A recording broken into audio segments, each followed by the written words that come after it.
Hello बच्चों। तो पिछले सेशन में हम लोगों ने हेनरी लॉ सोलिबिलिटी किया था। आज के सेशन में हम लोग स्टार्ट करने वाले हैं बेटा इवोपरेशन। तो सबसे पहले हम लोग जैसे ही टर्म आया इवोपरेशन दिमाग में, तो इवोपरेशन का मतलब क्या हुआ कि ऐसा प्रोसेस जिस प्रोसेस में लिक्विड मॉलिक्यूल अगर वेपर मॉलिक्यूल में कन्वर्ट हो जाता है तो वैसे प्रोसेस को हम लोग क्या बोलेंगे बेटा, इवोपरेशन। यानी ऐसा स्पॉन्टेनियस प्रोसेस जिस प्रोसेस में लिक्विड मॉलिक्यूल अगर वेपर मॉलिक्यूल में कन्वर्ट हो जाता है तो वैसे प्रोसेस को क्या बोलेंगे बेटा, इवोपरेशन। ध्यान दीजिए, जैसे ही दिमाग में आया इवोपरेशन का मतलब क्या हुआ, the spontaneous conversion of liquid molecule present at the surface, the spontaneous conversion of liquid molecule present at the surface into vapor molecule is known as evaporation। यानी ऐसा प्रोसेस जिस प्रोसेस में लिक्विड मॉलिक्यूल लेकिन कहाँ का होना चाहिए बेटा, सरफेस का। तो देखो, जैसे मान लेते हैं कि हम इस कंटेनर में हम पानी लिए, यानी इस बोतल में पानी भरे हैं, तो देखोगे कि इस बोतल में पानी जैसे ही भरे हैं और इसको हम छोड़ दिए तो कुछ देर के बाद जो यहाँ का जो सरफेस का जो लिक्विड मॉलिक्यूल होगा, सरफेस का लिक्विड मॉलिक्यूल ये धीरे धीरे किस में कन्वर्ट हो जाएगा बेटा, वेपर में। क्यों कन्वर्ट होगा, क्योंकि ये जो सरफेस मॉलिक्यूल की जो काइनेटिक एनर्जी होगी वो एबव काइनेटिक, यानी जो सरफेस मॉलिक्यूल का जो काइनेटिक एनर्जी होगा, पर यार ध्यान दीजिए कि एक कंटेनर लिए हैं, इस कंटेनर में मैंने प्योर लिक्विड लिया है। तो देखिए इसमें दो तरह का लिक्विड है बेटा, एक जो सरफेस पे लिक्विड है इसको हम ए से डिनोट कर रहे हैं, और एक जो अंदर में लिक्विड है इसे बी से डिनोट कर रहे हैं। ये जो सरफेस पे लिक्विड है इस पे सिर्फ फोर्स कहाँ पे लग रहा है, ये जो फोर्स है बेटा ऊपर की तरफ लग रहा है, ये जो है फोर्स ऑफ अट्रैक्शन ऊपर की तरफ। लेकिन ये जो बी वाला जो मॉलिक्यूल है, इस बी वाले मॉलिक्यूल पे चारों डायरेक्शन, हर एक डायरेक्शन से फोर्स ऑफ अट्रैक्शन लग रहा है। तो ये जो आपका जो ए वाला मॉलिक्यूल है, सरफेस मॉलिक्यूल, इसकी काइनेटिक एनर्जी एवरेज एनर्जी से क्या हो रहा है बेटा, ज्यादा हो रहा है। तो जैसे इसकी काइनेटिक एनर्जी ज्यादा होगी तो ए मॉलिक्यूल किस में कन्वर्ट हो जाएगा बेटा, तो ए मॉलिक्यूल आपका वेपर में कन्वर्ट हो जाएगा। ठीक है, लेकिन एक जो आपका मॉलिक्यूल क्या है बेटा, बल्क मॉलिक्यूल, तो ये बल्क मॉलिक्यूल नॉर्मल टेम्परेचर पे तो कन्वर्ट नहीं होगा। अगर सरफेस मॉलिक्यूल आपका वेपर का फॉर्मेशन कर रहा है, ध्यान से समझिए कि अगर सरफेस मॉलिक्यूल यदि वेपर का फॉर्मेशन कर रहा है अपने आप से, तो उस प्रोसेस को ही हम लोग क्या बोलते हैं, इवोपरेशन। बात समझ में आया कि ऐसा प्रोसेस जिस प्रोसेस में सरफेस मॉलिक्यूल यदि वेपर का फॉर्मेशन कर रहा है, सरफेस मॉलिक्यूल किसमें बेटा, वेपर का फॉर्मेशन कर रहा है, तो वैसे प्रोसेस को हम लोग क्या बोलते हैं, इवोपरेशन। और इसी से रिलेटेड एक टर्म आप लोग सुने होंगे, वेपराइजेशन। इसी से रिलेटेड एक टर्म सुने होंगे बेटा, वेपराइजेशन। दोनों में डिफरेंसेस समझ जाइए कि वेपराइजेशन, तो देखिए ये जो है इवोपरेशन एक सरफेस फेनोमेनन है, लेकिन वेपराइजेशन दोनों का डेफिनेशन ऑलमोस्ट सेम है, दोनों का डेफिनेशन या मीनिंग क्या है, सेम है। इसमें भी क्या पता है कि ऐसा प्रोसेस जिस प्रोसेस में लिक्विड मॉलिक्यूल यदि वेपर मॉलिक्यूल में कन्वर्ट हो जाता है तो उसको इवोपरेशन या वेपराइजेशन बोलते हैं।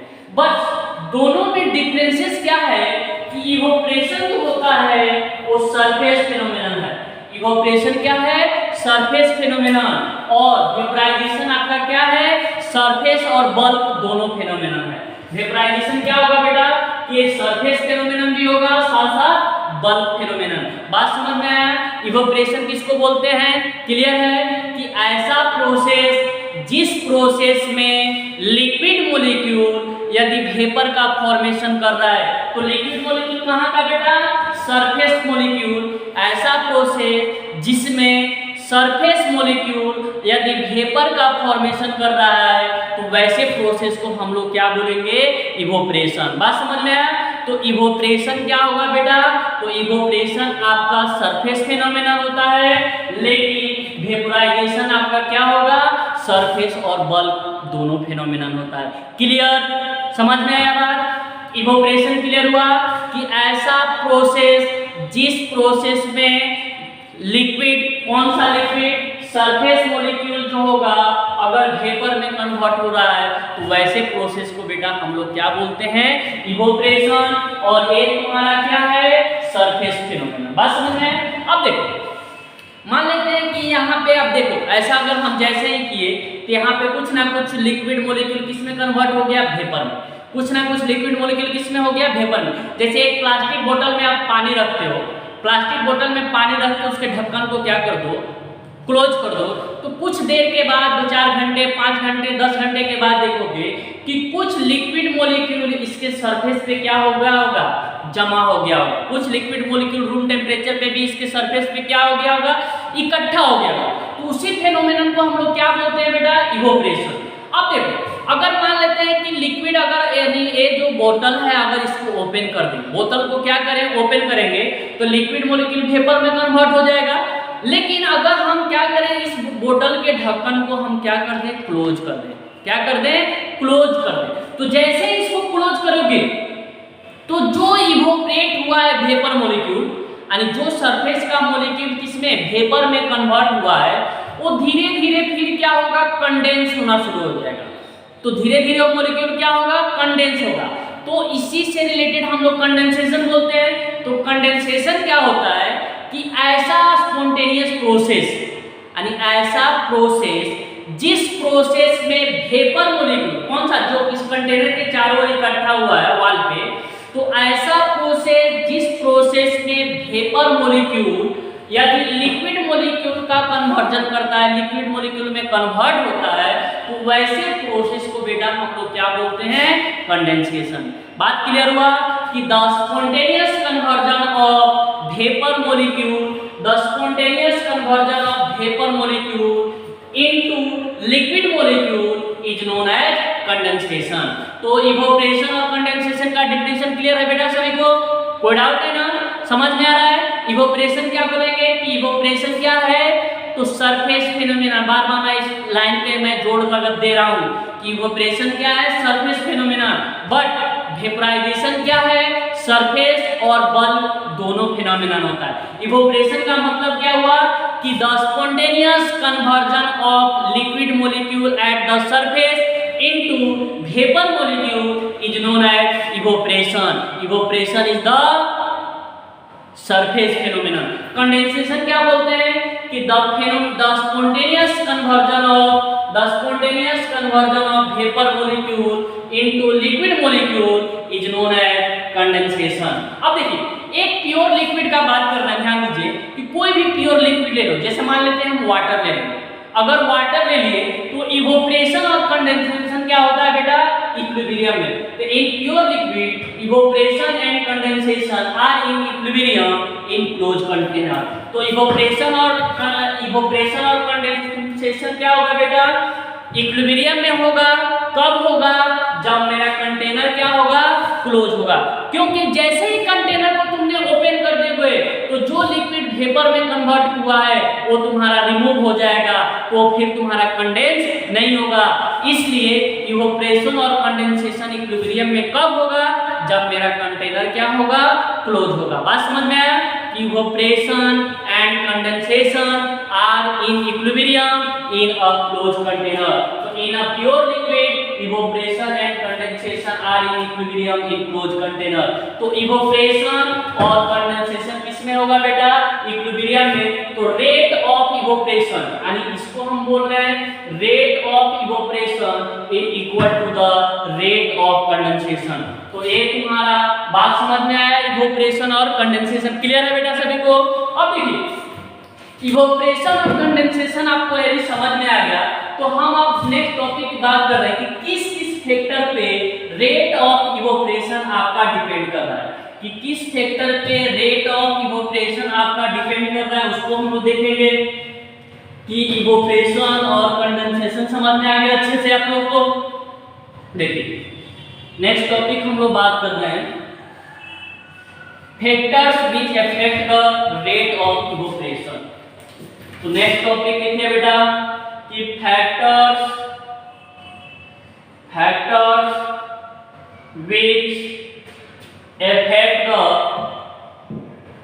द रेट ऑफ इवोपरेशन, कि किस किस फैक्टर पे इवोपरेशन आपका डिपेंड कर रहा है। तो factors which affect the rate of evaporation, तो पहला फैक्टर आपका हो गया बेटा first factor temperature. First factor क्या हो गया? टेम्परेचर। तो देखिए फर्स्ट फैक्टर आपका क्या हो गया? टेम्परेचर। तो टेम्परेचर बढ़ाओगे तो रेट ऑफ इवोपरेशन भी क्या होगा बेटा? इंक्रीज हो जाएगा। तो rate of evaporation directly proportional to the temperature, and by increasing temperature, rate of evaporation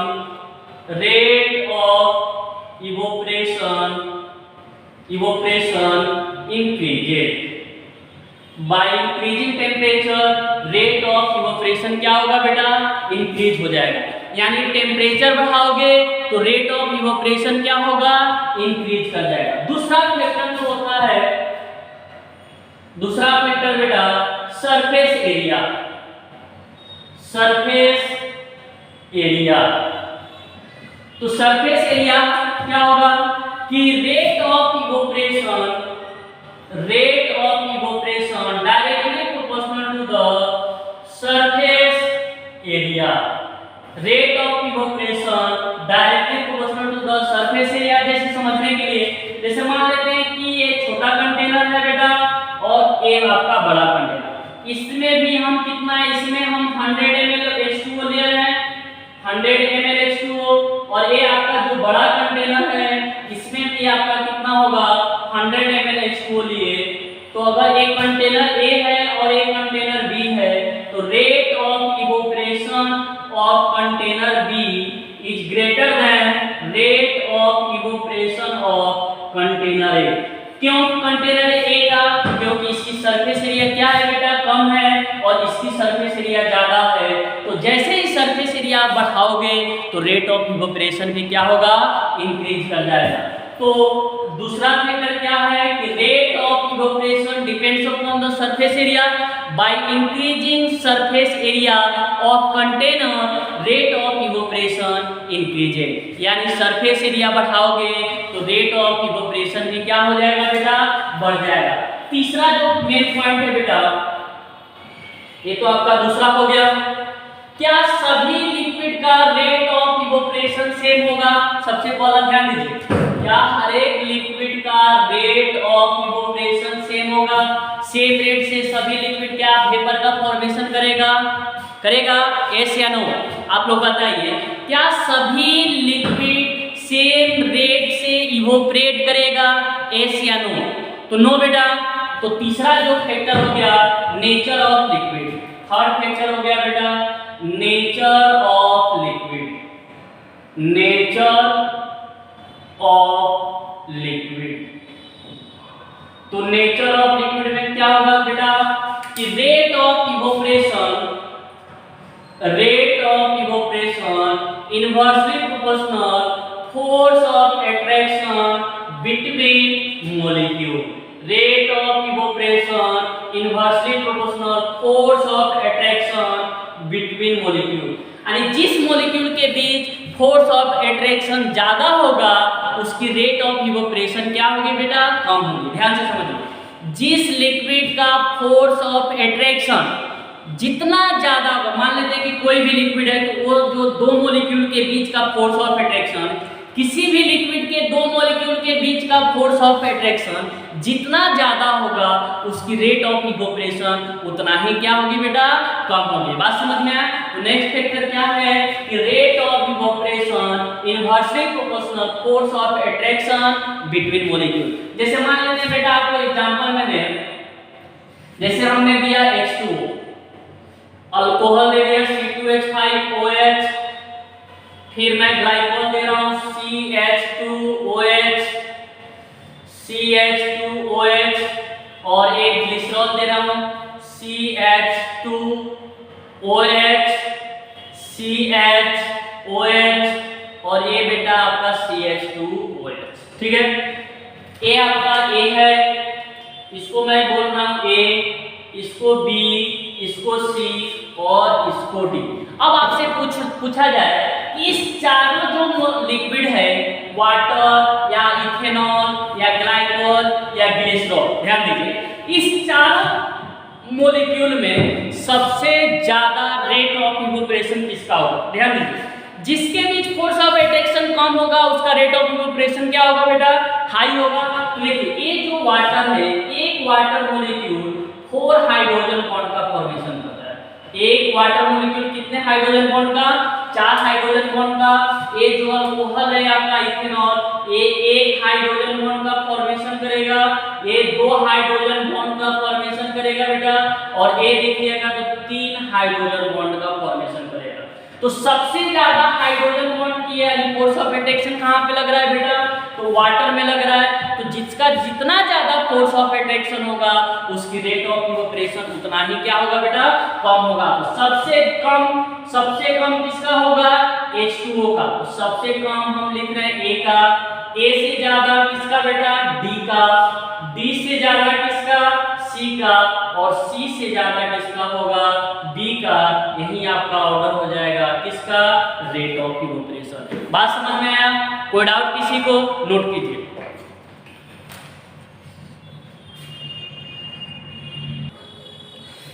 ठीक है, नेक्स्ट फैक्टर, तीसरा फैक्टर हम लोग देख लिए। पहला फैक्टर था बेटा कि किस किस फैक्टर पे रेट ऑफ इवोपरेशन डिपेंड्स कर रहा है। तो पहला फैक्टर मैंने बताया टेम्परेचर।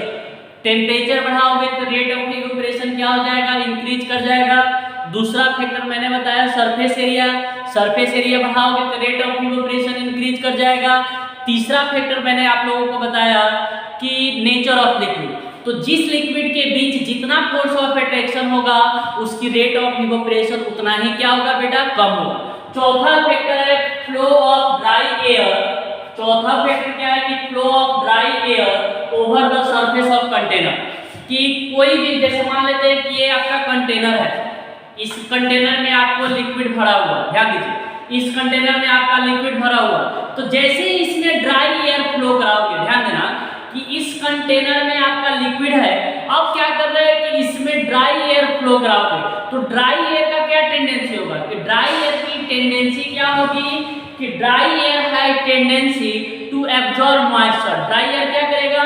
इसके मॉइस्चर को एब्जॉर्ब करना शुरू करेगा और इस लिक्विड को सैचुरेट कर देगा। ध्यान दीजिए, ड्राई एयर, फिर से मैं बता रहा हूं कि ड्राई एयर का क्या टेंडेंसी होगा बेटा कि ड्राई एयर की टेंडेंसी होगी कि इसके लिक्विड को क्या करे, इसके लिक्विड यानी मॉइस्चर को एब्जॉर्ब करेगा और एब्जॉर्ब करने के बाद सैचुरेट हो जाएगा, जिसके कारण रेट ऑफ इवोपरेशन क्या हो जाएगा बेटा? इंक्रीज हो जाएगा। बात समझ में आया कि dry air has tendency to absorb moisture with it and increase the rate of evaporation. तो किसी भी लिक्विड में अगर ड्राई एयर फ्लो कराते हो उसके सरफेस पे, तो ड्राई एयर को फ्लो कराने के कारण लिक्विड का रेट ऑफ इवोपरेशन क्या हो जाएगा बेटा? इंक्रीज कर जाएगा। तो dry air has tendency to absorb moisture and become saturated with it. Dry air का काम क्या है कि उस लिक्विड के मॉइस्चर को एब्जॉर्ब करेगा और उस लिक्विड को सैचुरेट कर देगा, जिसके कारण लिक्विड का रेट ऑफ इवोपरेशन क्या हो जाएगा बेटा? तुम्हारा इंक्रीज कर जाएगा। तो रेट ऑफ इवोपरेशन का 4 फैक्टर था, ध्यान से समझ जाइए। पहला था टेम्परेचर, दूसरा सरफेस एरिया, तीसरा नेचर ऑफ लिक्विड और चौथा flow of dry air over the surface of container. बात समझ में आ गया? तो इवोपरेशन क्लियर हो गया आप लोगों को, कंडेंसेशन क्लियर हो गया। अब हम लोग बात करते हैं नेक्स्ट जो टॉपिक है हमारा वेपर प्रेशर। तो देखिए वेपर प्रेशर है इंपॉर्टेंट टॉपिक है आप लोगों के लिए बोर्ड बेसिस और कंपटीशन बेसिस पे भी।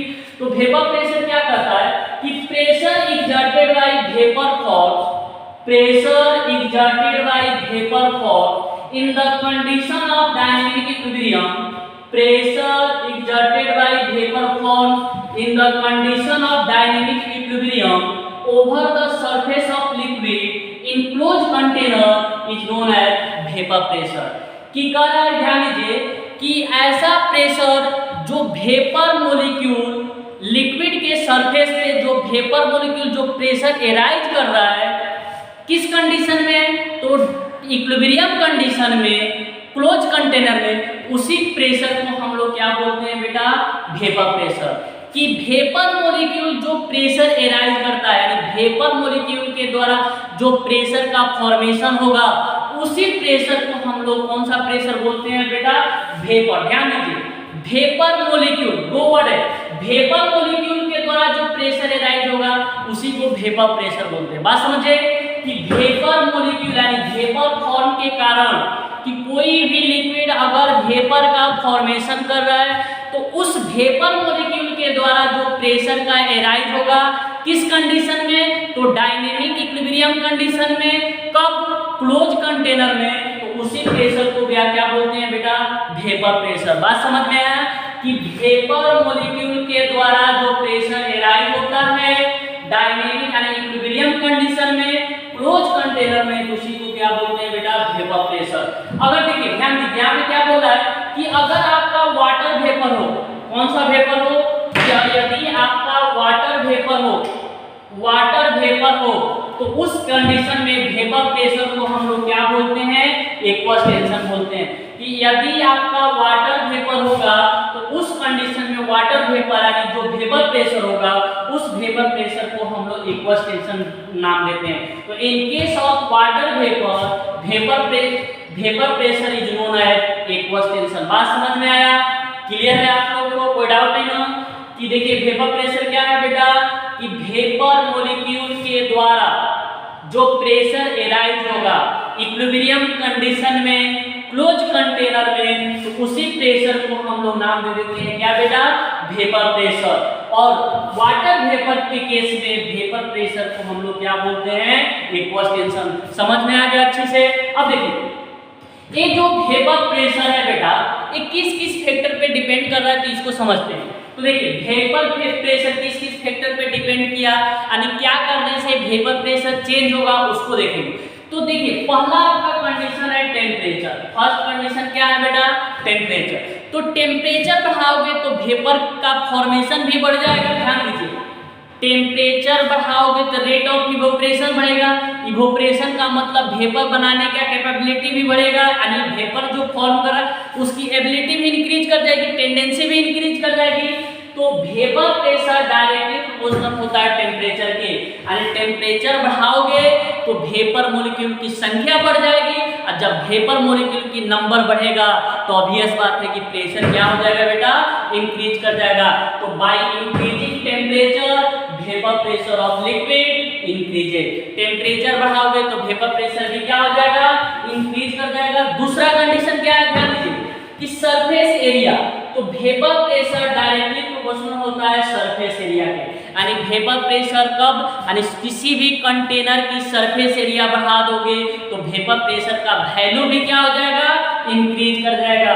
तो किसी भी कंटेनर का सरफेस एरिया बढ़ाते हो तो वेपर प्रेशर की वैल्यू क्या हो जाएगी, इंक्रीज कर जाएगी। तीसरा फैक्टर क्या है बेटा, nature of liquid. Third factor क्या है, नेचर ऑफ लिक्विड, यानी अलग अलग लिक्विड का वेपर प्रेशर क्या होगा बेटा, अलग अलग होगा। क्योंकि अलग अलग लिक्विड का रेट ऑफ इवोपरेशन भी अलग होगा, और जब लिक्विड की रेट ऑफ इवोपरेशन डिफरेंट होगी तो ऑब्वियस बात है कि रेट तुम्हारा वेपर प्रेशर भी क्या हो जाएगा, अलग हो जाएगा। तो नेचर ऑफ लिक्विड पे भी डिपेंड कर रहा है। तो vapour pressure inversely proportional to the force of attraction between molecule, यानी जिस मॉलिक्यूल के बीच जितना ज्यादा फोर्स ऑफ अट्रैक्शन होगा, ध्यान दीजिए कि जिस मॉलिक्यूल के बीच जितना ज्यादा फोर्स ऑफ अट्रैक्शन होगा उसकी वेपर प्रेशर उतना ही क्या होगी बेटा, कम होगी। जैसे मान लेते हैं कि वाटर और आपका इथाइल अल्कोहल C2H5OH और ये मिथाइल अल्कोहल दे दे, ठीक है।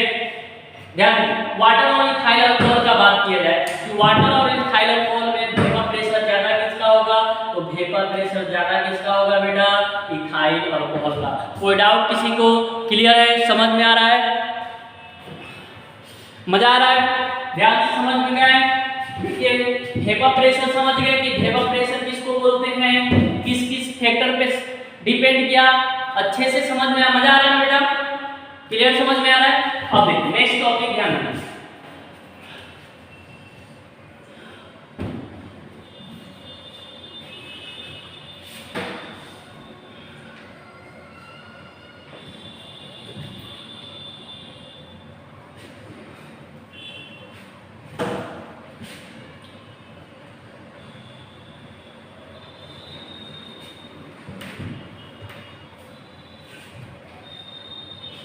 नेक्स्ट देखिए बॉइलिंग पॉइंट, यहां पे एक टर्म हम डिफाइन कर रहे हैं boiling point.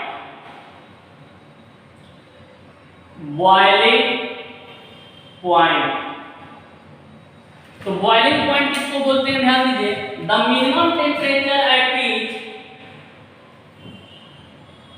The minimum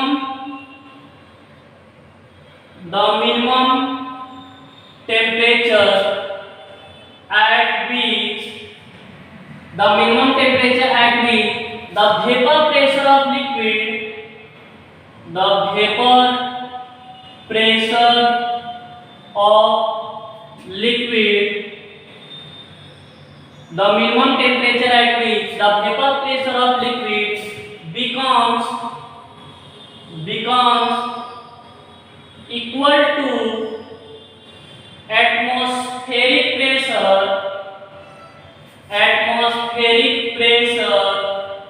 the minimum temperature at which the vapor pressure of liquid becomes equal to atmospheric pressure called boiling point, ध्यान दीजिए कि ऐसा मिनिमम टेम्परेचर, बॉइलिंग पॉइंट का क्या डिफिनेशन हुआ बेटा, कि ऐसा मिनिमम टेम्परेचर जिस मिनिमम टेम्परेचर पे लिक्विड का वेपर प्रेशर, ऐसा मिनिमम टेम्परेचर जिस मिनिमम टेम्परेचर पे लिक्विड का वेपर प्रेशर अगर एटमॉस्फेरिक प्रेशर के इक्वल हो जाता है, कि ऐसा मिनिमम टेम्परेचर जिस मिनिमम टेम्परेचर पे लिक्विड का वेपर प्रेशर यदि एटमॉस्फेरिक प्रेशर के इक्वल हो जाए तो उसी मिनिमम टेम्परेचर को उस लिक्विड का क्या बोलेंगे हम लोग, बॉइलिंग पॉइंट। बात समझे कि ऐसा मिनिमम टेम्परेचर जिस मिनिमम टेम्परेचर पे लिक्विड का वेपर प्रेशर सराउंडिंग यानी एटमॉस्फेरिक प्रेशर के इक्वल हो जाए तो उसी मिनिमम टेम्परेचर को बेटा हम लोग क्या बोलते हैं, बॉइलिंग पॉइंट। क्लियर? तो ध्यान दीजिए वेपर प्रेशर और बॉइलिंग पॉइंट में क्या रिलेशन होगा, तो देखिए vapour pressure inversely proportional to the boiling point, vapour pressure inversely proportional to the boiling point, यानी vapour pressure inversely proportional to the boiling point. यहां से एक बात बोल सकते हैं कि liquid having high boiling point, liquid having high boiling point have low vapor pressure, यानी जिस लिक्विड का बॉइलिंग पॉइंट ज्यादा होगा उसकी वेपर प्रेशर क्या होगी बेटा, कम होगी। तो बॉइलिंग पॉइंट समझ गए क्या है, क्लियर है दिमाग में कि बॉइलिंग पॉइंट का मतलब क्या हुआ, क्लियर है बेटा। तो इस डिफिनेशन को अच्छे से समझ जाइए कि बॉइलिंग पॉइंट का डिफिनेशन क्या है। अब देखिए वेपर प्रेशर के बेसिस पे सब्सटेंस को कितने भाग में हम लोग डिवाइड करते हैं, तो हम यहाँ पे लिख रहे हैं classification of substance, classification of substance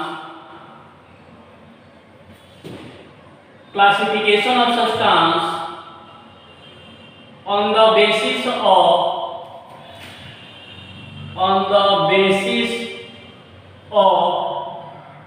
vapour pressure, यानी वेपर प्रेशर के बेसिस पे सब्सटेंस को कितने भाग में बांटा गया है। तो ध्यान दीजिए वेपर प्रेशर के बेसिस पे केमिकल सब्सटेंस को दो भाग में हम लोग बांटते हैं।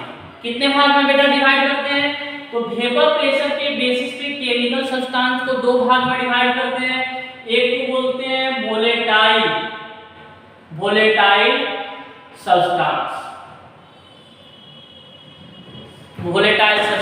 वेपर प्रेशर के बेसिस पे सब्सटेंस को कितने भाग में बांटेंगे बेटा, दो भाग में बांटते हैं। एक को बोलते हैं volatile substance.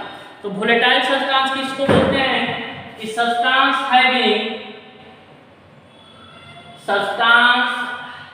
having definite value of vapour pressure substance having definite value of vapor pressure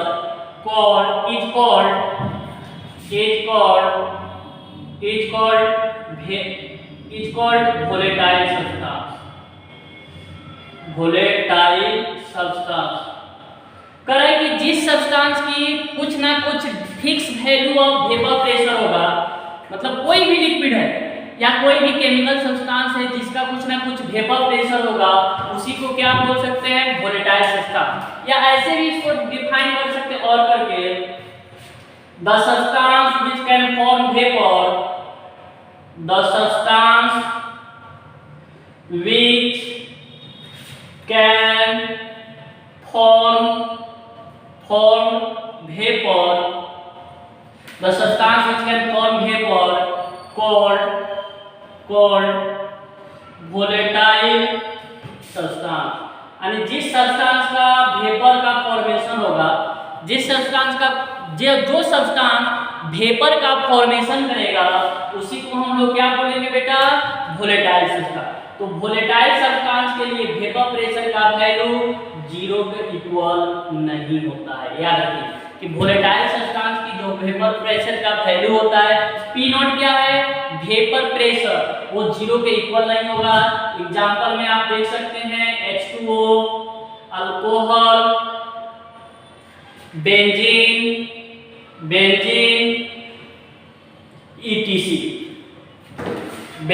etc।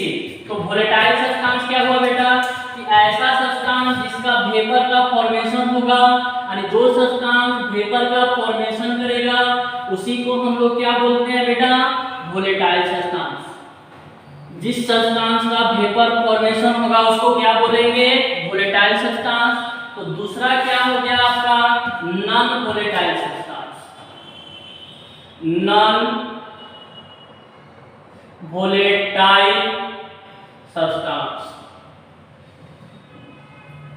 Non volatile substance. तो लिख सकते हैं substance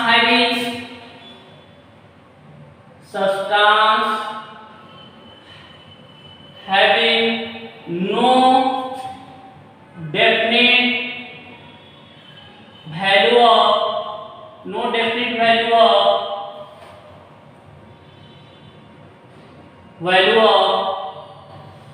vapour pressure called non-volatile substance। या ऐसे भी लिख सकते हो, the substance which cannot form vapor called non-volatile substance.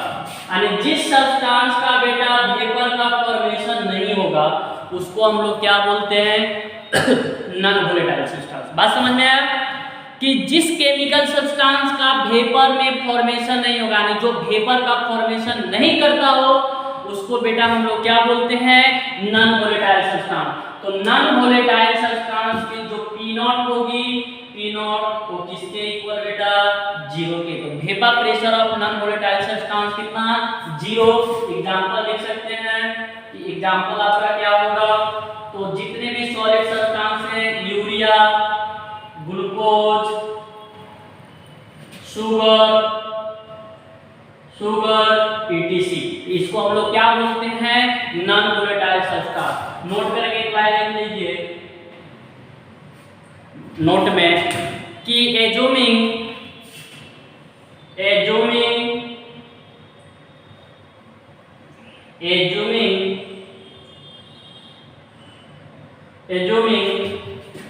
Vapour pressure of solid substance is 0। तो सॉलिड सब्सटेंस की बेटा वेपर प्रेशर क्या हो मान लिया गया है कि 0। जो भी सॉलिड सब्सटेंस है उसकी बेटा वेपर प्रेशर क्या होगी, 0। तो आई आप लोगों के जितने भी टॉपिक आज हमने छोटे छोटे से टॉपिक कवर किए, चाहे वो इवोपरेशन हुआ, कंडेंसेशन हुआ, वेपर प्रेशर हुआ, या वेपर प्रेशर के बेसिस पे टाइप्स ऑफ केमिकल सब्सटेंस, आप लोग को अच्छे से समझ में आया होगा, क्लियर है, मजा भी आया होगा।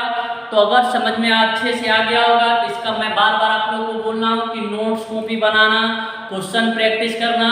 फिर हम लोग मिलते हैं नेक्स्ट सेशन में यानी नेक्स्ट लेक्चर सीरीज में। All the best all of you, thank you.